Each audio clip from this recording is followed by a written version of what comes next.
So, wow, thanks. Whoever lined that up. But I hope that we can talk about a few things that will register and be helpful to you. I don't feel an obligation to take a full class session if we don't need it. There are some key points I want to make tonight. We'll see how long it lasts. But the first thing that I think is extremely important when we start talking about leadership is that there are three types of leadership. And we see each of them occurring around us and in our lives. One is positional. Someone's in charge by their title. That's positional leadership. And sometimes we have that. Sometimes we work for someone who has that. Second one is, though, it is influence. And frankly, it's the most powerful of all leadership. It can occur when you are in a position, but it can occur when you are simply one of the regular folks. It is the person who, in a conversation around the water cooler, if places have water coolers anymore, when everybody's bad-mouthing the company, who says, you know what, I think we need to have a more positive attitude, or some such. That is influence leadership. And it is powerful leadership. And truthfully, leadership is about influence and nothing else. Because if you do not have relationship, if you do not have influence with the people you're trying to lead, you are not going to be able to lead them effectively. But it's possible to have a position of leadership that is strictly influence. You don't have a title, you don't have a position, no one reports to you, but because of your attitude, because of the words you speak, because of the integrity you carry, you are a leader of people. And you can be that anywhere, anytime. And then there's leadership by initiative. The way I describe that one is, if you remember the movie The Patriot, where he grabs the flag and runs up the hill and everybody follows him. That's initiative. And there are times when a person just takes the ball and runs with it, and people follow. They don't have a title, they don't have a position, no one gave them that charge, they just do it. And there are times in our lives where we just need to have that kind of leadership. We need to be that kind of leader. When everybody else is really struggling and down, you stand up and say, let's go. And you don't have to have a title to do that either. So there are times in your life, in today's place where you are in your life, you probably are in each of these roles in different spheres of your life. If you think about your work sphere, church sphere, family, if you're a father and you believe a head of the household, you are in a position. But you all know that unless you have influence, relationship, that's not going to get you very far. And we all know that sometimes as the leader of your family, you better take the initiative to say, let's go. And they'll follow. There are other spheres that you will find yourself in, where you decide to do something, and your leadership by initiative. I think of you're starting a Christian soccer league. That's leadership by initiative. Now you're in charge of it, but it's really started with just initiative, right? There's that leadership step that was taken. You have an idea that you want to carry out. Drew, you had that idea in setting up this class. That was leadership by initiative. You were able to pull it off because you had influence. You had relationship with people. No one gave you an official title to do that. You just did it. And so we have those opportunities in our lives to just lead by leadership, by initiative. So one of the questions I want you to wrestle with in your groups or on your own, if you need to, is what kind of leadership role are you taking in the various spheres in your life?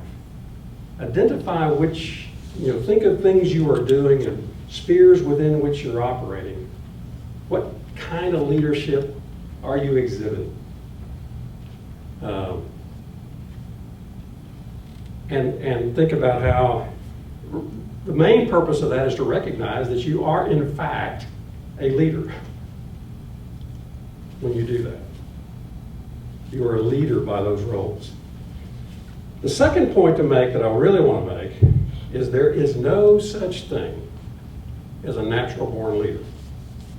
You hear that phrase said? They're a natural leader. Well, they're not.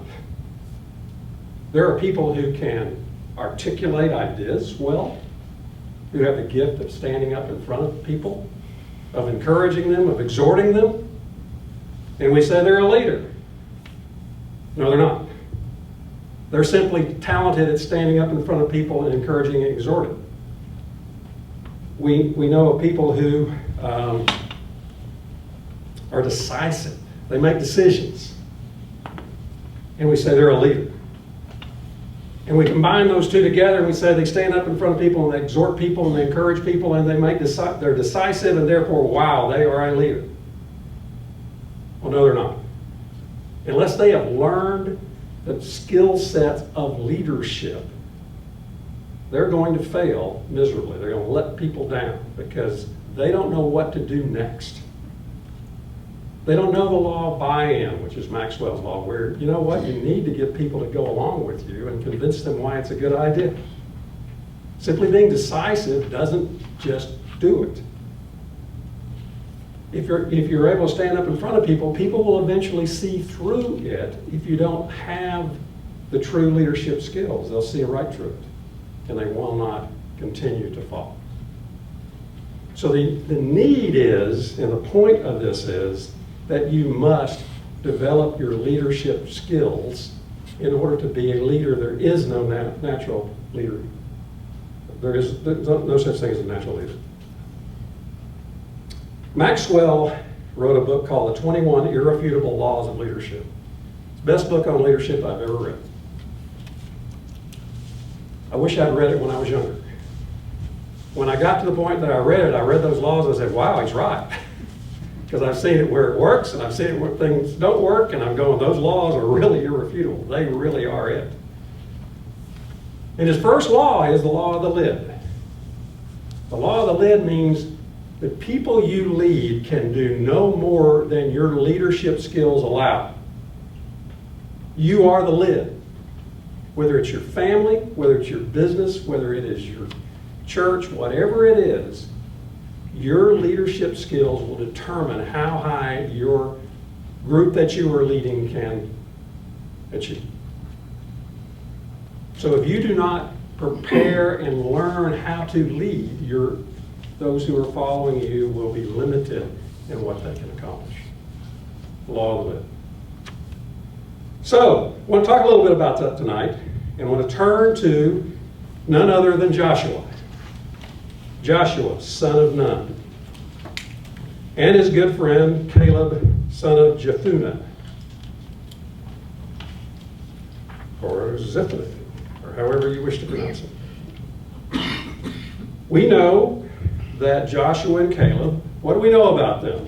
Kind of the main story about the two of them. Two of the 12 spies. Two of the 12 spies. Okay, what happened with the 12 spies? 10 said, no, I'm not going to take the land. It's too big. 10 were, the land's great, we just can't do it. Then what about Joshua and Caleb? Let's go, God's word. What's that? They said, let's go. Let's go. We can surely do it. We can surely do it. How did people react to that? They wanted to stone Kill them. They wanted to stone them. They tore their clothes as a sign of deep anguish over the reaction of the people. Let's think about this a little deeper. Let's roll back maybe 4,000 years into the culture that they were in. Joshua, son of Nun. Where was Nun? Oh, you mean his His father? dad? He's dead in Egypt. Maybe. Well, true. People were living a long time back He might have then. been there. I think there's a good chance he was likely there. Where was Zephaniah, the father of Caleb? Caleb was only 40 years old. We don't know how old Joshua was at the time, but probably about the same age. Where was Joshua's dad? Where was Caleb's dad? Where were their brothers? Think about how important family and clan and tribe was in this culture. It was everything. And their clan and their tribe and their family were ready to stone them. You think you have a father wound. What about them? They were standing up under that kind of cultural pressure to take this stand. How did they do that? A lot of courage. Yeah, but where did that courage come from? Did it come from their fatherly example? Apparently not. I think it came from they had full faith in God. They did. They had full knowledge and belief that he could do what he wanted. They had full faith and knowledge of God. But where did that come from? I think it's a combination of family, usually your father, and experience. Right, so the family thing was letting them down, I think. So that wasn't happening. So what about experience? But trying to get to the time just right here. I mean, the Red Sea has parted, right? Have they had the Ten Commandments? Not yet. Yeah, this is after Sinai. They're on their way in. If they're after Sinai, then Yeah. when Joshua, Moses' assistant, Yeah, during Sinai? yeah, so he's been there. So he's, But we got to realize the entire nation saw God part the Red Sea, right? And the plagues, and the Passover, and manna, and yet their experience somehow did not translate into full belief in God. But for some reason, it did with Joshua and Caleb. How many of the spies did Rahab? Different spies, Different spies, yeah. different spies. But I think what I'm getting at here is, she said, I've heard of your God. Yeah, And they said, we have experienced yeah. our God. They had a firsthand and she had secondhand. She had secondhand knowledge, Yeah. but all the rest of the Israelites had firsthand knowledge, and yet they still didn't buy it.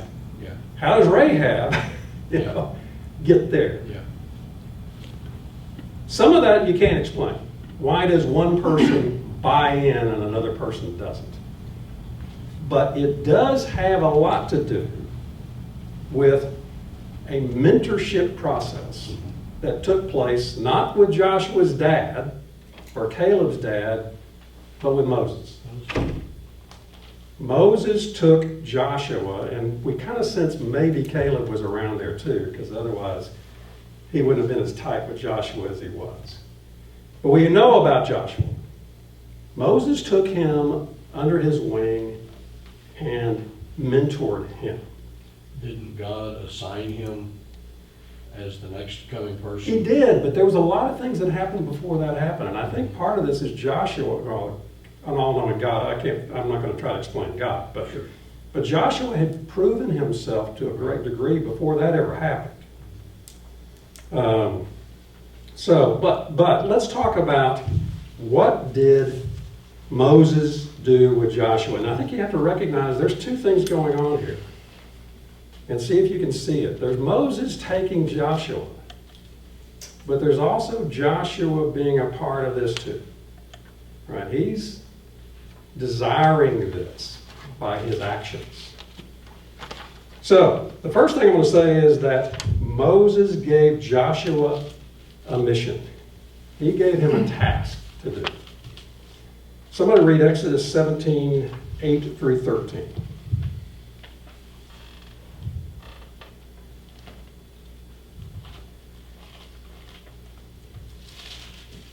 8 through 13? Yes, Exodus 17, 8 through 13. All right, I got it. The Amalekites came and attacked the Israelites at Rephidim. Moses said to Joshua, "Choose some of our men and go out to fight the Amalekites. Tomorrow I will stand on top of the hill with the staff of God in my hands." So Joshua fought the Amalekites as Moses had ordered, and Moses, Aaron, and Hur went up to the top of the hill. As long as Moses held up his hands, the Israelites were winning. But whenever he lowered his hands, the Amalekites were winning. When Moses' hands grew tired, they took a stone and put it under him, and he sat on it. Aaron and Hur held his hands up, one on one side, one on the other, so that his hands remained steady until sunset. So Joshua overcame the Amalekite army with the sword. Keep going. And the Lord said to Moses, or is that it? No, keep going. The Lord says to Moses, write this on a scroll as something to be remembered, and make sure that Joshua hears it, because I will completely blot out the memory of Amalek from under heaven. Yeah, I should have had 14 added to that. So, what did Moses do here with Joshua? Now, this is before the Ten Commandments. Ten Commandments, they haven't made it to Mount Sinai yet. So, a lot of things that happened between Moses and Joshua hadn't happened yet. But for some reason, Moses looks at Joshua and says, "I want you to do this." So what's going on here? Positional leadership. He's appointed to be the leader Right. fighting the. Right. So Moses gives Joshua a position. I wonder, there's speculation here, but I wonder if he was not basically putting him a bit to the test. Is, what can you do, Joshua? But I think he also is saying, I see something in you, Joshua. I believe you can do this. So here is a person, a young man, by their standards, he's 40. I consider 40 young these days. Who Moses, for some reason, sees something in him that says, I'm going to put him in charge of the army. Now, this is basically the first time, I believe, that they've been attacked. I think this is the first time they've had warfare take place. I don't think they've had anything before this. If somebody wants to test me on that, they can. So now you got a bunch of brick builders and maybe farmers who, they aren't warriors, who I think 40 years wandering the desert allowed them to build themselves into a warring ability, but at this time they're not. And Moses says, hey, Joshua, I want you to take this group of whoever they are, not warriors, like the Revolutionary War you hear about, all these farmers suddenly are in the army. And George Washington's going, I can't win with these guys. I mean, they don't know what they're doing. So here's basically what Joshua's been given. Now, granted, God's in the middle of this. And Moses is holding up the staff and, they're winning. But still, he put someone in charge who he believed had a chance to succeed. And Joshua, I'm sure, knew that somehow Moses thought he was able. I think it's interesting that, so in that context, they're in the desert, they haven't really fought yet, and starting there in verse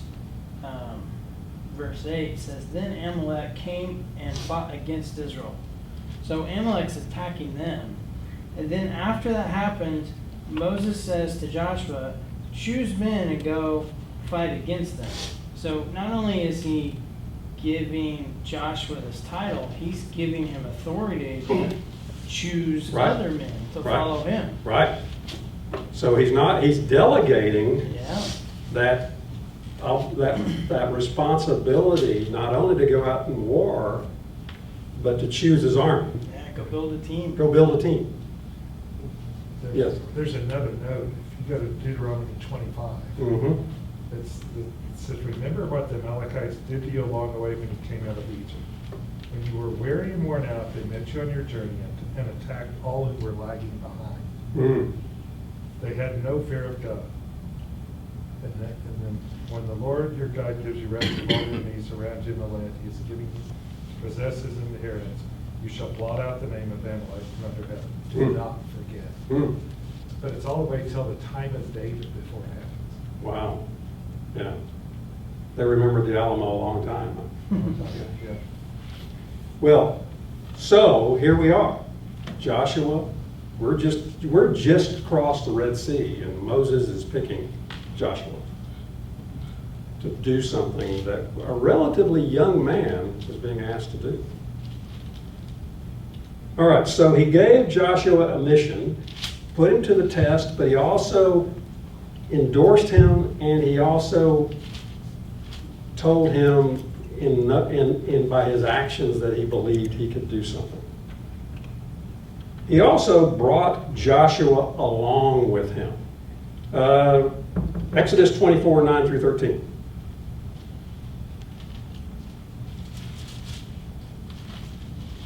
Through 13. Yeah, 24, 9 through 13.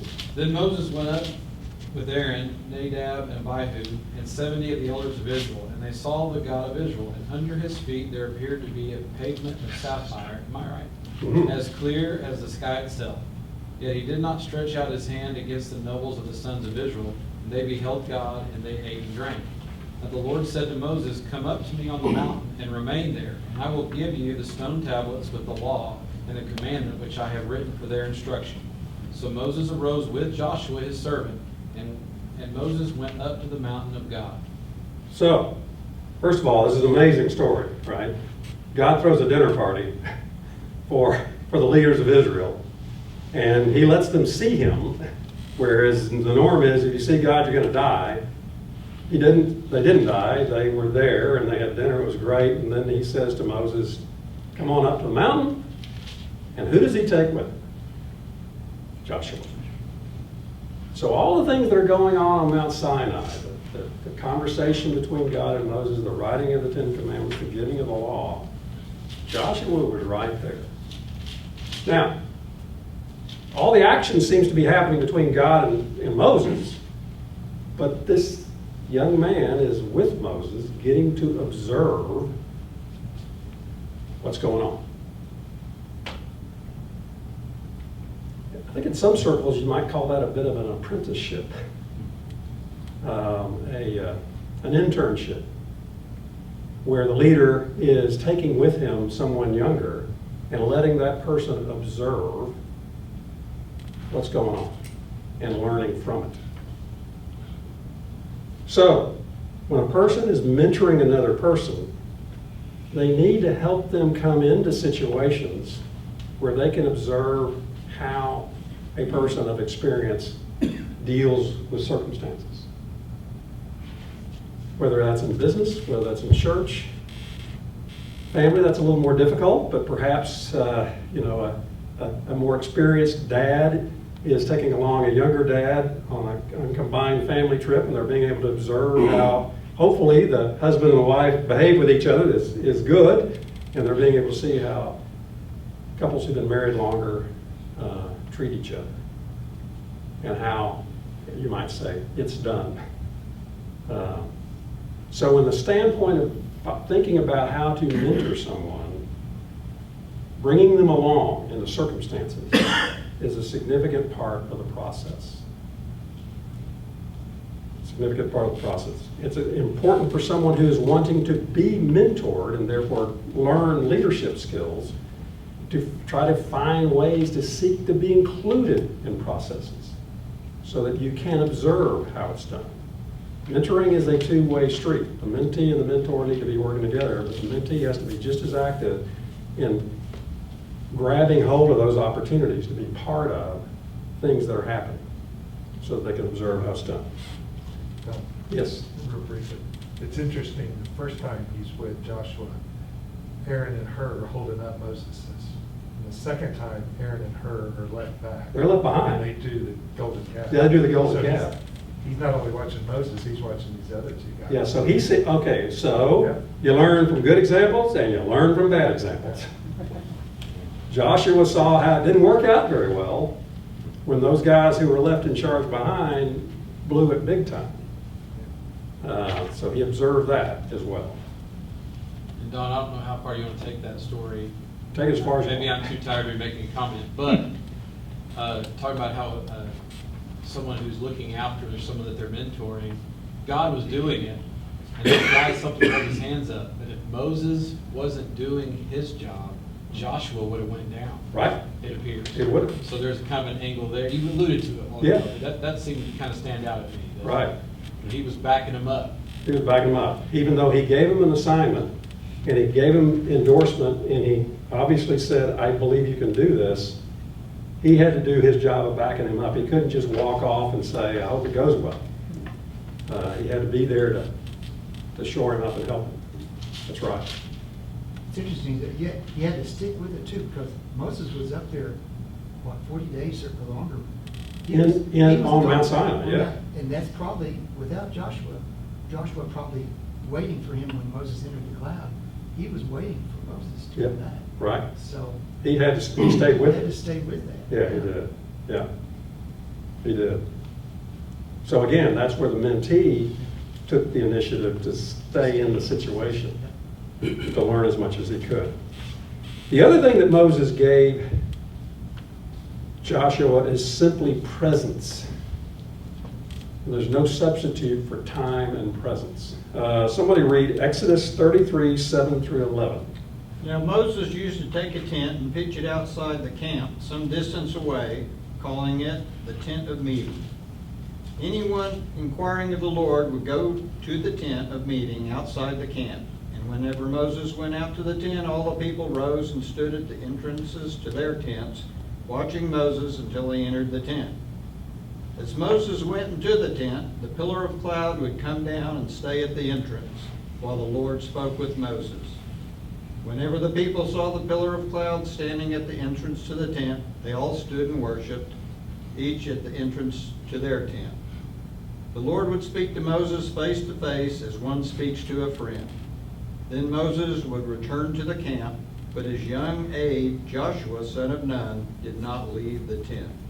Wow. What's going on there?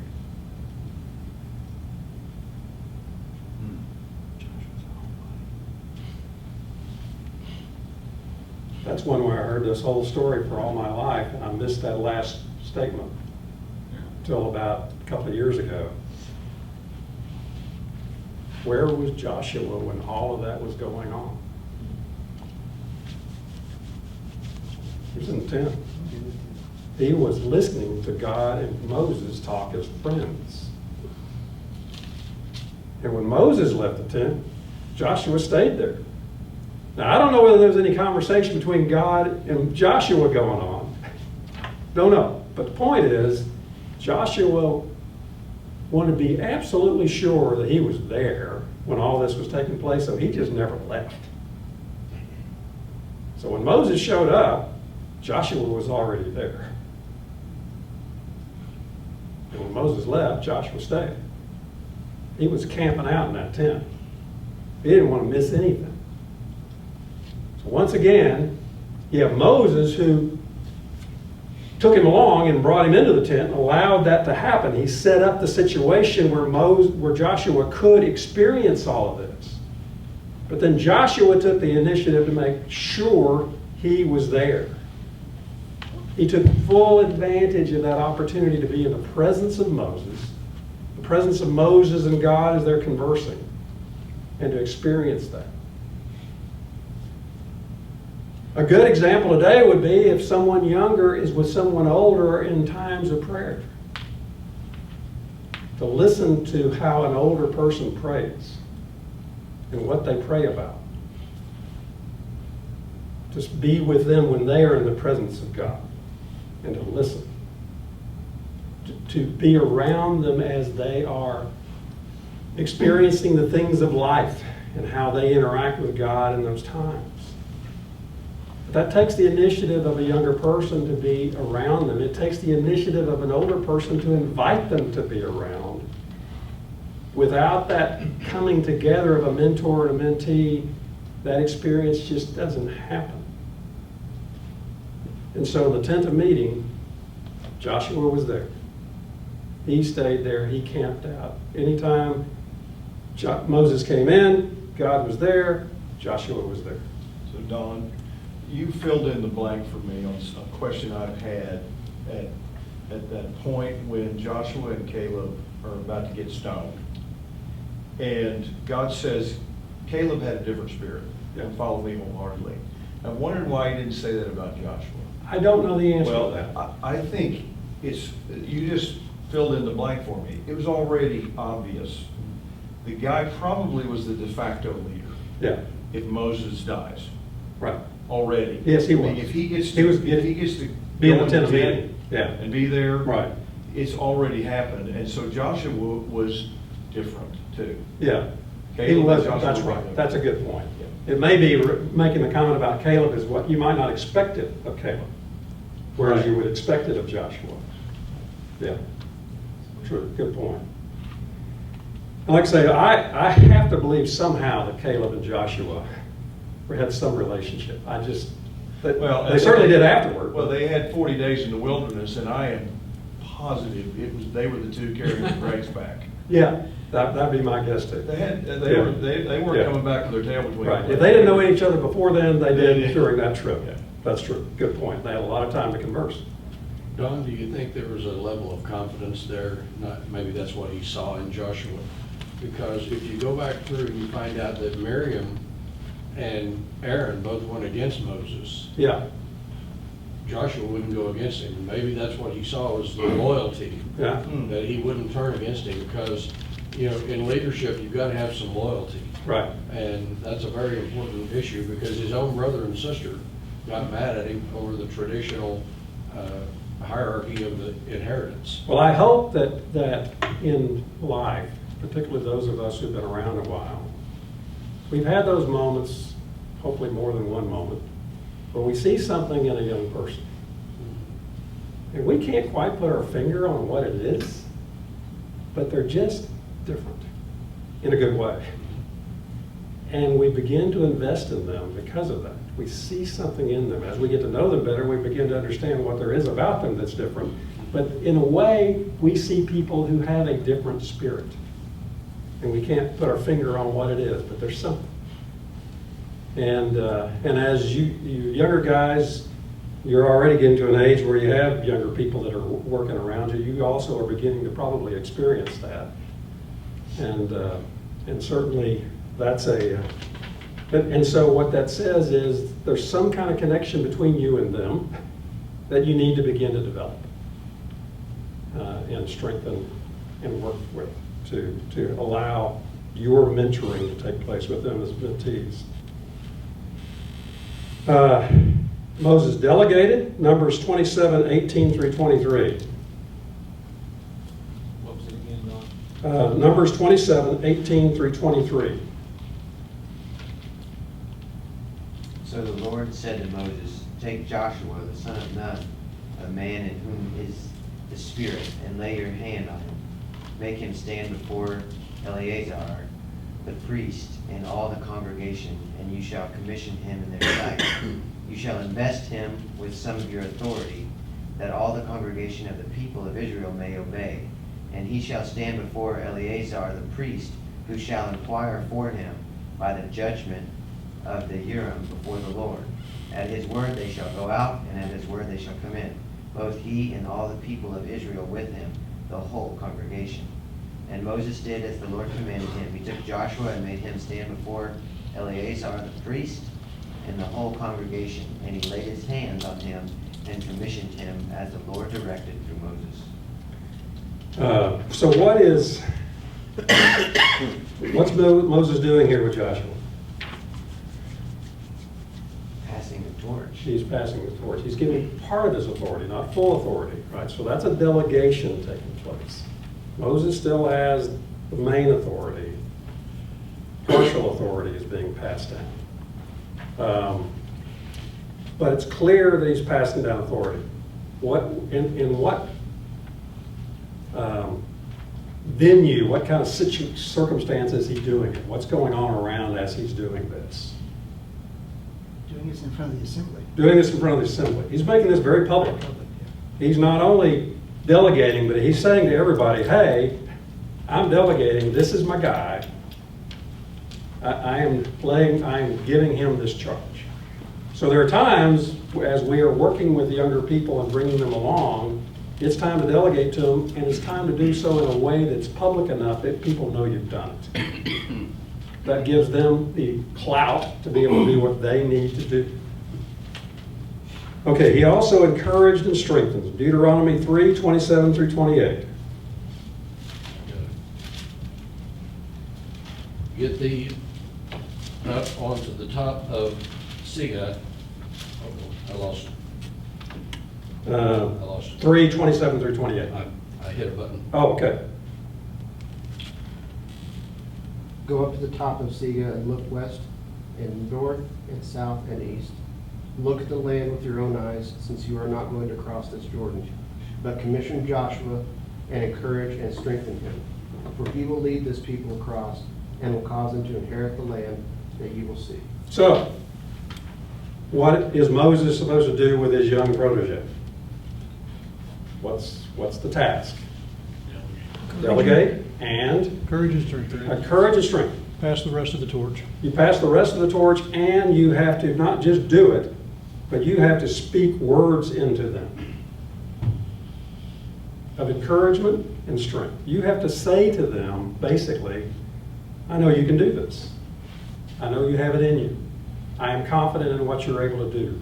Think about what are encouraging and strengthening words. Moses was supposed to give those words. We don't have the quotes. We know he said be strong and courageous. But encouraging and strengthening, I mean, we see a few words in the Bible. That wasn't all that they were saying to each other. When we think about what does it mean to strengthen and encourage, Moses would have been saying those words, speaking words into them, telling them that they can do it. They can do it. He can do it. Moses had the advantage of being able to tell Joshua, oh, by the way, God said. Yeah, God said. You're the guy. Yeah, that helps. But that doesn't mean we're without that, right? Well, if we're talking to a young man who's the head of his family, God's given him that charge. Yeah. We can say God did this, but I also believe you can do it. You have it in you. You have that strength. Okay, and then the last thing I have is he gave Joshua a charge. Basically saying, here are my words to you. Deuteronomy 31:7 and 8. Then Moses called to Joshua and said to him in the sight of all Israel, be strong and courageous, for you shall go with this people into the land which the Lord has sworn to their fathers to give them, and you shall give it to them as an inheritance. The Lord is the one who goes ahead of you. He will be with you. He will not fail you or forsake you. Do not fear or be dismayed.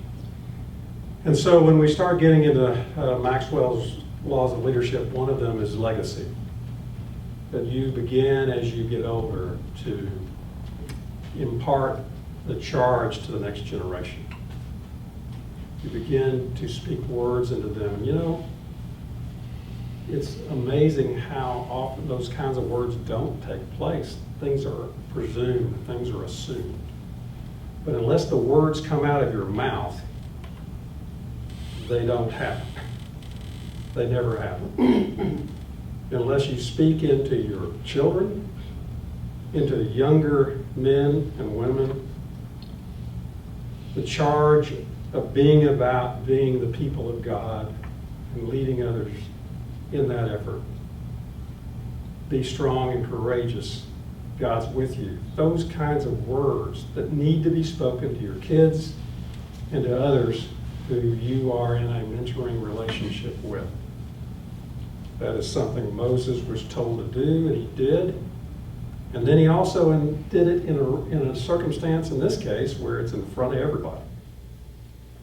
In front of everybody. There is a process that some churches do. We've done it at Park some, where parents effectively say a blessing over their children as they graduate from high school. And effectively it is this. It's a charge. It's a charge. But in my view, that's not the last time that ought to be done. It ought to be done other times. So, I think we've run out of time in the class. I've given the questions I want you to wrestle with. Now, I mentioned one is in the various spheres, what type of the 3 leadership roles are you playing? And then the other one is the soul searching. What are you doing when you consider the law of the lid?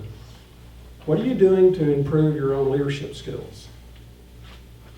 Are you attaching yourself to a mentor who can help you with that? Are you studying what it means to be a leader and skills that need to be developed?